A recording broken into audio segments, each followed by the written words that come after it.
مینوالو دې ټیم کې مونږ د سپل باندې ته راورسېدو د مرغوزار په روډ او دلته کې مونږ یو باغ ته راکوز شوي یو خو ګوره پغلانې وه ښه مونږ سره اوسې راځئ شلتالانو باغ دی دا دی ښایسته ښایسته دانې دا باغ دی ها سکی به نه دلته راشه که نه سکی نه سکل پکار دي اوسکه که نه نو دا د دې باغ دانه ده دې یو دانې ته وګورئ ماشاءالله څونه غټه دانه ده کتې شئ تاسو ډېر دې چې کوم دی ډېر زیات محنت ورسره کوي ډېر زیات محنت ورسره کوي د باغ سره د ځای سره تاسو کتې شئ دومره خواري ورسره کوي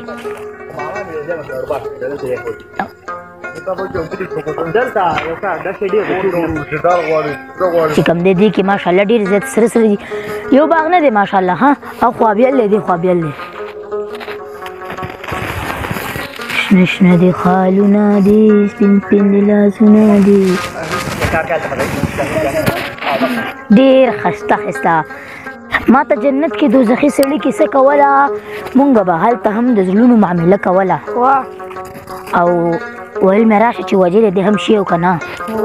ویل مې راشه چې وجل دې هم شي او که نه ما په مرګي باندې څه داسې تجربه کوله ښه دی تا هم مینه کړې ما ته پته ده جانانه تا هم مینه کړې ما ته پته ده جانانه چې تل به دې په لاس زما نومونه جوړول خو زه هم لیونی وم الله دې معافي وکړي اکثر مې لمانځه کې هم شعرونه جوړول واه ډېره له ډېره له مینوالو د سوات خلک د مینګورې د سوات خلک ماشاءالله ډېر زیات مهمان نواز او ډېر زیات ښه خلک دی بوس کینه نه ساتي دې وخت کې مونږ باغ مشر سره ولاړ یو کاکا نوم مو څه دی عزت ګل کاکا دا راته ووایه چې په دې سوات کې دا شلتالو ډېر زیات ولې دی دی آمدن ډېر دی که نه ښه پیسې ډېر آمدن ډېر دی ښه او تاسو ماشاءالله مونږ ته ډېره زیاته خواري ورسره کوئ که نه ګیو نو ځان دغه رزق به ګټلې ګیو نو ښه جي او دا څونه وخت کې دا راخېږي دا تقریبا په درېیم کال باندې لکه بیا شروع شي په درېیم کال ښه لکه چې وی کرې بیا په درېیم کال شروع شي باندې بیا دانه کوي